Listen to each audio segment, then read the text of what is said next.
I'm Rob Marty. I'm Managing Director for Edgile, and I'm the Healthcare Practice Leader for Edgile as well. I'm going to hand it over to Jay to introduce himself. Yeah, good afternoon, good morning, everyone. My name is Edgile. I'm a director here in our risk and security practice. We are a ServiceNow elite partner. So we've partnered with our internal team here, Rob, Alex, Cole, and the group to help develop this functionality. So looking forward to presenting it to you. Alex?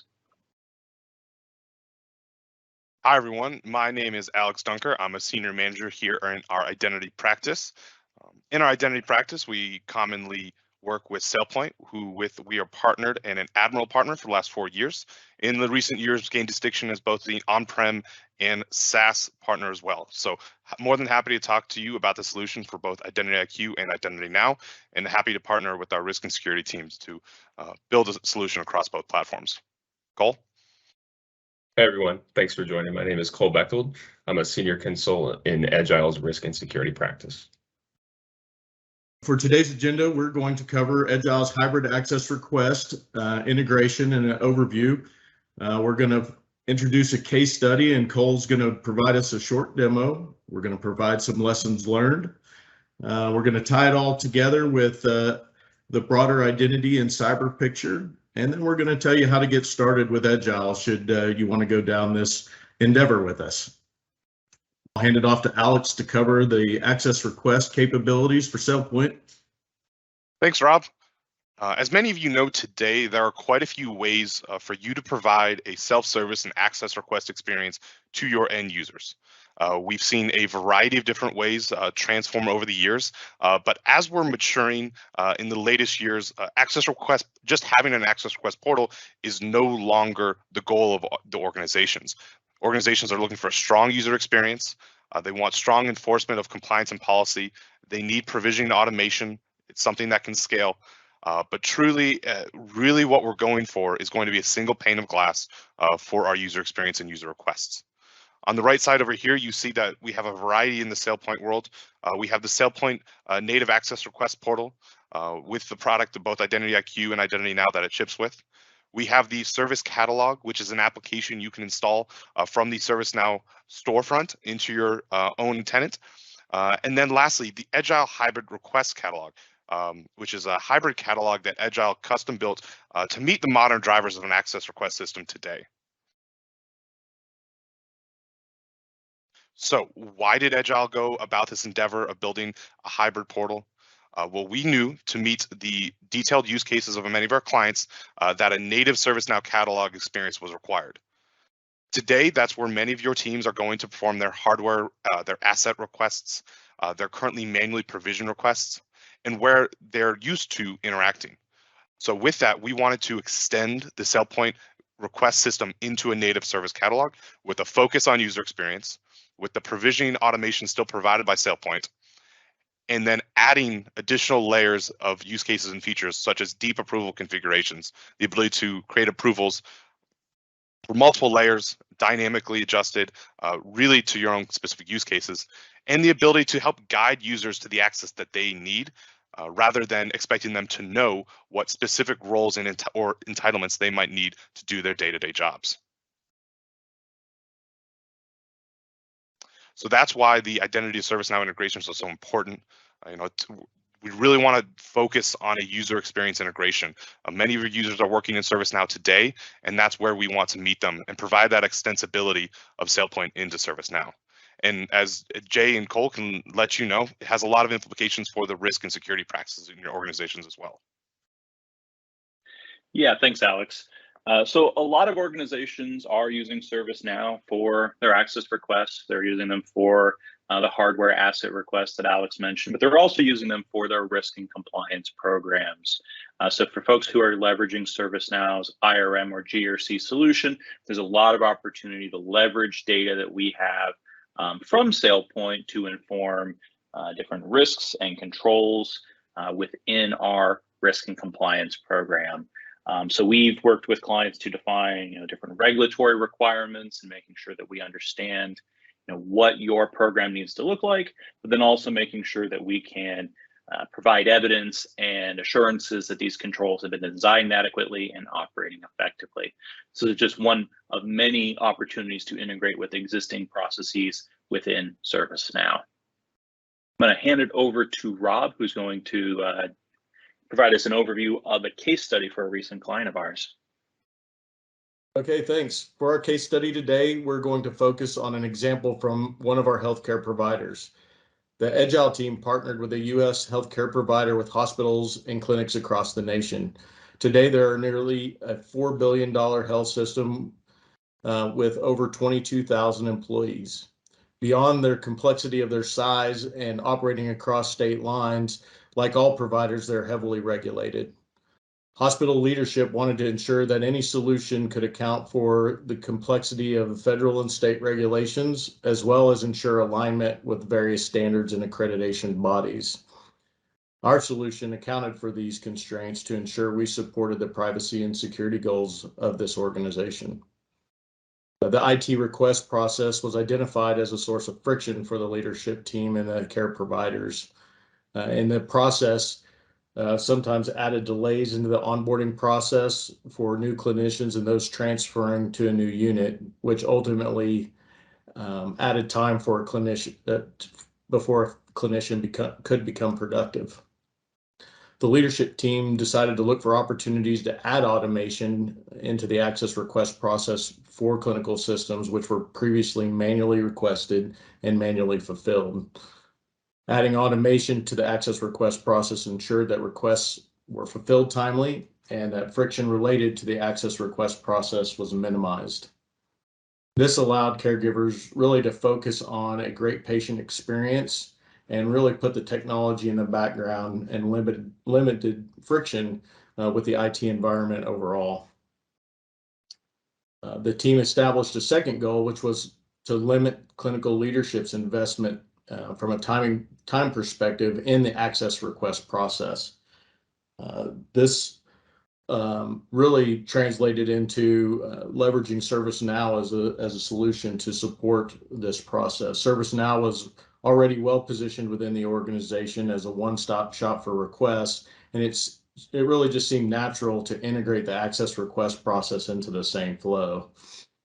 With the change, the leadership now can interact with a single platform and technology they're already familiar with to ensure their team has exactly the access they need. Another benefit leveraging ServiceNow platform across with the request process was that the organization was already leveraging the integrated risk management module of ServiceNow. This really allowed the data to come together in one place for request and fulfillment, along with other data that the risk and privacy teams were already monitoring and performing investigations with. So they were able to really maximize the value and visibility across the platform to ensure that the teams could work efficiently across the board. And with that, I'm going to hand it over to Alex, who's going to take us through the opportunity with this client and the solution that we delivered. Thanks, Rob. Absolutely. So today I'm going to summarize really what the client was looking for and what was going on in the landscape. Because they had launched ServiceNow as a catalog for all requests, they needed an ability to make sure they had a single user experience, whether that request was a manually fulfilled one in ServiceNow or for something that would be provisioned automatically. They took a look at the current technology available and the products on the market today. While they were able to integrate directly into ServiceNow, they provided two separate catalogs and two separate user journeys. They also had some limitations around the number of approvals they could make and how dynamic those could be. So really what they needed was an end-to-end solution in ServiceNow that could provide those approvals, integrate with their reporting and their dashboards, but without having to overhaul the user experience that their users had become accustomed to.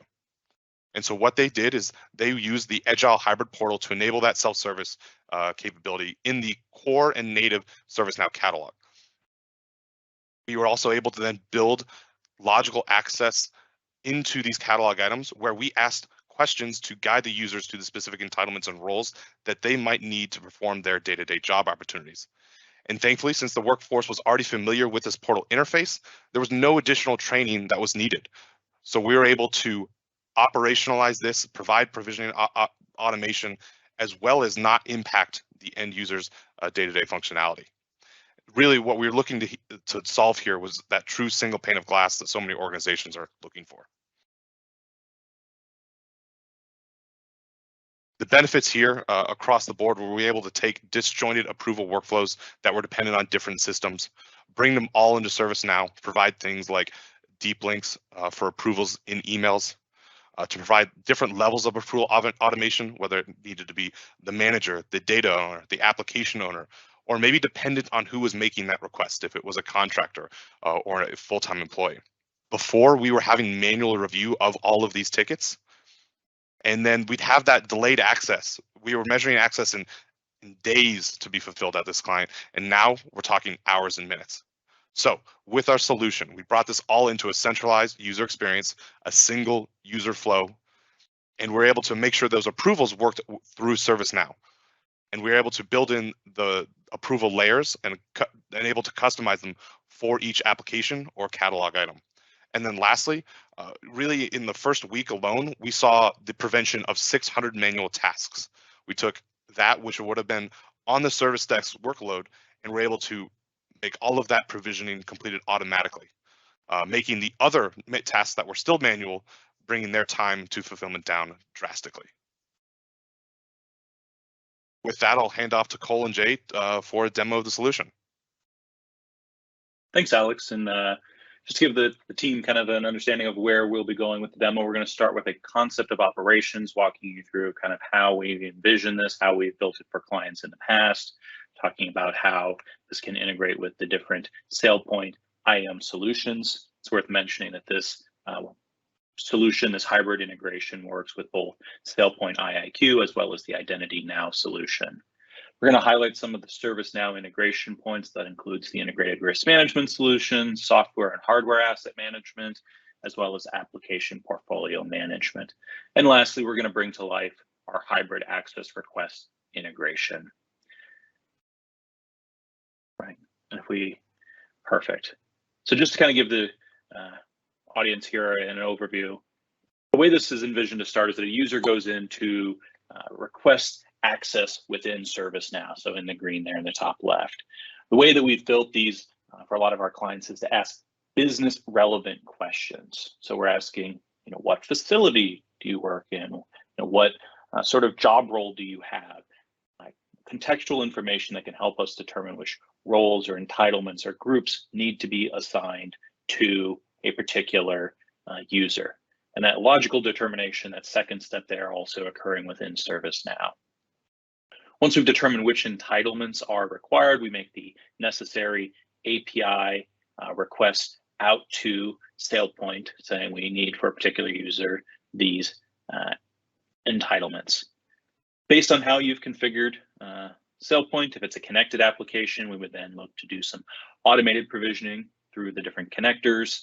And if that is successful, that is the end of the process. If for some reason there's an issue with the connector, we can create a manual error task in ServiceNow to be assigned to the different application teams or identity and access management groups to make sure that this request is fulfilled and that the user is assigned the access they need. If this is not a connected application, we can then look to create work items or tasks. This particular one, you'll notice, is in blue and green. If you're leveraging the service desk connector for ServiceNow, we can create tasks back in ServiceNow. Alternatively, we can create work items in SailPoint. Ultimately, this ends up closing out the ticket with a notification being sent to the user, letting them know that their request has been fulfilled. At this point, I'll hand it over to Cole, who's going to jump into the system and bring some of this to life. Cole? Awesome. Yeah, thanks, Jay. So we're here in an agile demo environment of ServiceNow, and this is what we call the service portal page. So this is something that your typical users are going to be very familiar with. If you're currently using the service catalog from ServiceNow, this is where you would come to request, a laptop, any asset, if you need a software installed, anything like that. Most of your users are going to be coming to this portal. And so what we've done is we've put a new category into this portal called access request, where we have each of our applications that a user may be requesting access to.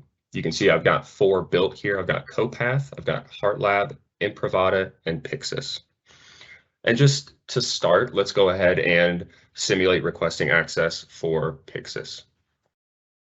So when I open this form up, you'll see it's pretty easy on the eyes. There's not a lot of complicated questions. These are the business-facing questions that your users are going to know the answers to. So first one right away is, are you looking for new access? Are you wanting to remove access? Are you trying to reactivate some access that you've had previously? We'll go ahead and just select new access. From here, we're able to say, okay, am I a nurse, a physician, or a Pixis administrator? What kind of access am I looking for? What's my role in the company? And I'll go ahead and say that I'm a physician.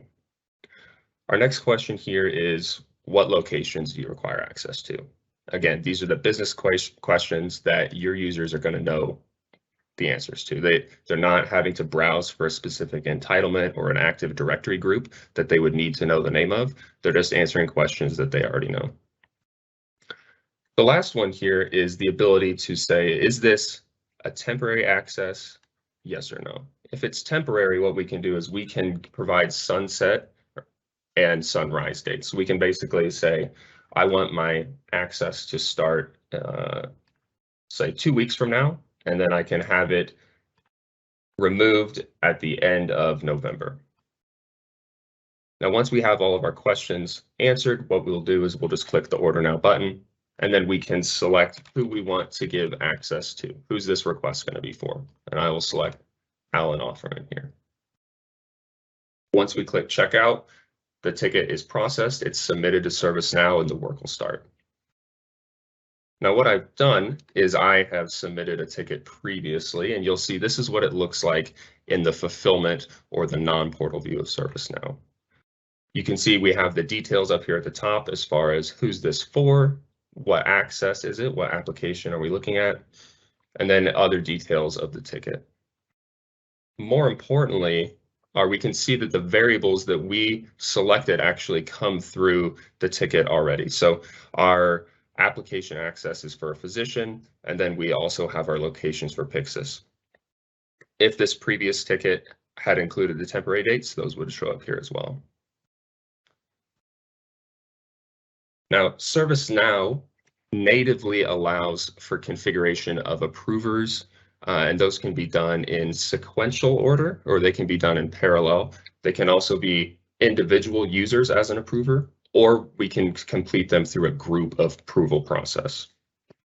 So you can see right here, the first approval that we have generated is for Adam Haro, and that's because the user I requested access for, Alan, his manager is Adam. So Adam gets the first approval request to review the ticket and say, does Alan need access to Pixis, yes or no?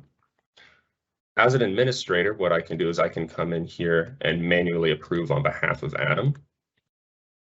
And then once our page refreshes here, you'll see that we have additional approvers that are available that were generated following our first approval from Adam.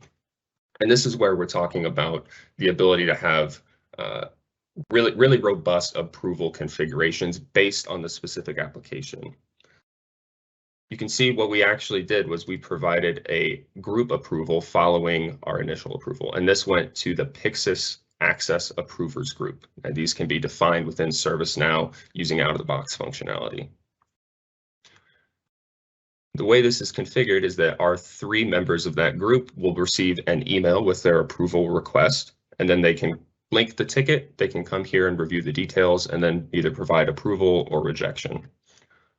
Again, what I'm going to do as an administrator is I will just approve here on behalf of Boris. There we go. And once I reload this form, you'll see that our request became approved, as you can see in the stage, and then you can see that the ticket is going to process. And so what this does is actually allows the IT or the integration with SailPoint to process, and you can see that on the activity log that our ticket was opened, we see the request from Identity IQ, the number that we were looking at, and then about 15 seconds later, it looks like our request was completed. So the logic contained within ServiceNow took a look at the details that we entered on the ticket. Once it got approved, the workflow was triggered, and those entitlements that are specific to the questions that we answered. So for a physician at these locations, ServiceNow can calculate what entitlements, Active Directory groups you need to belong to, and then those are sent to SailPoint for automatic provisioning. So outside of the approval flow, you can see that the fulfillment of this access request was 15 seconds from start to finish. And again, all of those approvals are fulfilled from now, and they're inherent to the platform, and they're easy to configure. Now, another ticket that we have here can simulate what we call the error handling. So you can see I've got a ticket here. This one is for CoPath, and we're waiting in the approval process. If I, again, approve on behalf of Adam and reload the form, you'll see that an error was generated. So our provisioning, our connection to Identity IQ did not go through. And so ServiceNow captures those errors and generates an error task for us automatically. And then that task is then assigned to a work group to investigate the issue and then resolve the access request either manually or by reattempting the provisioning. And you can see our task down here was generated to our access management group in ServiceNow. And our error message was that SailPoint couldn't identify the target identity cube. So Alan's his identity cube in SailPoint had an error. We were unable to locate it, and so the integration successfully failed out and provided a task in ServiceNow. The last thing that we want to talk about here in terms of the system is looking at the dashboard that we can report off of all of our tickets that are being generated, all of our application-specific details. You can see here at the top that I have a report that's built showing us all the requests that have been submitted for a specific application. So you can see we've got 23 that were for HeartLab, and then so on and so forth for the other applications. We can view the number of requests that are waiting on approval. We can also see the number of currently open access requests and see in what stage of the process they're in. So 14 are pending approval. We have 14 that are currently being fulfilled, and then we have 15 that are approved and are going through follow-on tasks following the integration with SailPoint. Over here, we're able to pull in information across the platform as far as the implications of our access requests for software asset management, right? We can see of these requests that are currently open, we can see that 13 licenses are going to be consumed by these applications, while we have 6 remaining that are available if we needed to submit more access requests. We can also see access requests as they're related to the application portfolio management entry. So we can cross-reference our tickets, our access tickets, to the application APM module. And then we can also see the number of requests that are related to high criticality or severe high rated business apps that we need to keep track of. And you can see we've got 15 of those here. And then the last report down here is just showing us any tickets that may have encountered an error with SailPoint. You'll see all of ours are related to CoPath. So this notifies us that we need to go take a look at the CoPath application and see where our error is coming from. So with that, I will turn it back to the group for some follow-up discussion. Thanks. Cool. Thank you so much for that great demo. Really shows how we can take the power and the strong suits of these two systems and start to bring them together. And some things we just really wanted to highlight of what you'll be able to accomplish with an integration like this. First, accelerating that business productivity. As you saw, because we can usher users into a single request catalog, they'll be faster to make their requests, that understand how to work the system, and they'll be able to monitor and track the status all within ServiceNow. That approval model is fully configurable. We can customize that to your heart's content and still meet your regulatory requirements.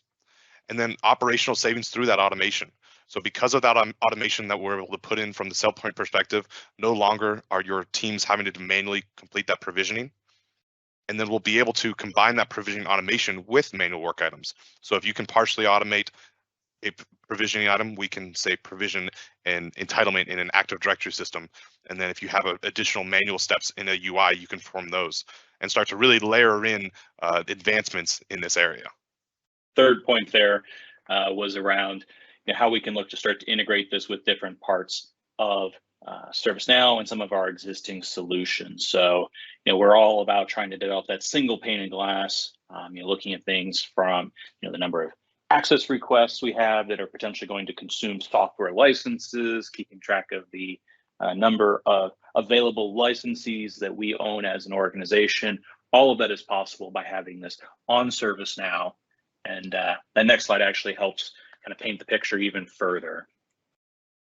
This is a slide that the Edgile team has developed that tries to illustrate how it all fits together. When you're thinking about risk and security and the overall programs that we have to run as an organization, we have everything from how we run our IRM program, vendor risk, business continuity, security operations, but then we get into other areas of the ServiceNow platform, including ITSM, strategic portfolio management, asset management and operation management, as well as our identity and access management and information protection. So we've highlighted a few areas. These are the areas that we touched on during today's call. Everything we see here on the screen is something that we believe modern enterprise needs to be secure. So these are all things that Edgile has helped clients with in the past. So happy to have those conversations with you on how we can assist you on those journeys. And I think it's actually the last slide here coming up that talks about how do we get started. So we have some resources available both on the Edgile, ServiceNow, and SailPoint websites. Also encourage you to reach out to us here at Edgile, a few different email addresses on the screen on how we can assist. Happy to schedule some time, understand where you are on your journey. Rob, I suspect we probably have a couple questions that have come in through the chat. Any that we should maybe discuss here as a group? Yeah, I think we've got a question here, Jay, around our industry verticals. It looks like, there's a question that obviously we focused on healthcare. Have we done work in other verticals? Absolutely, yeah. We do work with nearly every industry vertical: financial services, retail, manufacturing, and we've deployed this integration for a number of those industry verticals. We as a firm really understand the difference between these different industries, so much so that we've developed regulatory content and decomposed it and broken it into 20 different versions. Everything from how do you run a bank to broker dealer versus a transportation company, a utility company, a healthcare provider, or payer. So we at Edgile obviously have a lot of experience in those different areas. So while our examples today were very healthcare provider centric, we've helped many an organization on their journey. So here's one maybe for Rob and for Alex. So if someone's looking to leverage this hybrid integration, how far down their journey with SailPoint do they need to be before it makes sense to start to think about the user access experience for access requests? Yeah, absolutely, Jay. That's a great question. Where we would find most of our users in their journey is to have their platform and SailPoint experience stood up before, with the value truly coming from the number of applications that you have integrated into your portfolio. If your organization mainly controls access through things like LDAP or Active Directory groups, just having those more simple integrations can allow you to provision large amounts of access at your organization. But as long as you have a few of your largest applications counts by request, that technology behind that, as long as you're able to provision to it, we can start to hook this into the access request system and make that work. And for your applications that might still be disconnected, we'll certainly be able to leverage things like the Service Desk integration or manual work items in ServiceNow to make sure that your provision experience is still being completed end to end. Yeah, maybe just adding on to that, Alex, we're working with a client now who has nearly 1,000 different applications that they have requestable. About 20% of those they've connected to SailPoint at this point, and they're continuing their journey with their connector developments, and that did not prevent us from beginning this access request journey. Those that are disconnected, just creating tasks or work items in the interim. One question we have here is, what will happen during an upgrade, both from a SailPoint and ServiceNow perspective?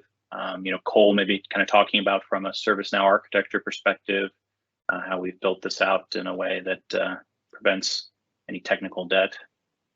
Absolutely, yeah. We try to stay away from any open type of configuration where ServiceNow or SailPoint wouldn't support it in the event of an upgrade. As Jay mentioned, we've done this type of integration across the board at several clients, and they have all since gone through upgrades, both major releases in ServiceNow and then minor ones as well, and we haven't seen any issues from those. Yeah, on the SailPoint side and the ServiceNow side, we're looking to build these integrations with core parts of the product, whether it be in SailPoint, like rules, workflows, and on the ServiceNow side, those the native catalog items, workflows there, and components such as that will be supported across across upgrades. Okay, well, thank you, Alex. We've got a number of questions in the chat that we're still working to address, and we'll be sure to follow up. We very much appreciate the time today and look forward to speaking with you in the near future. Have a great day.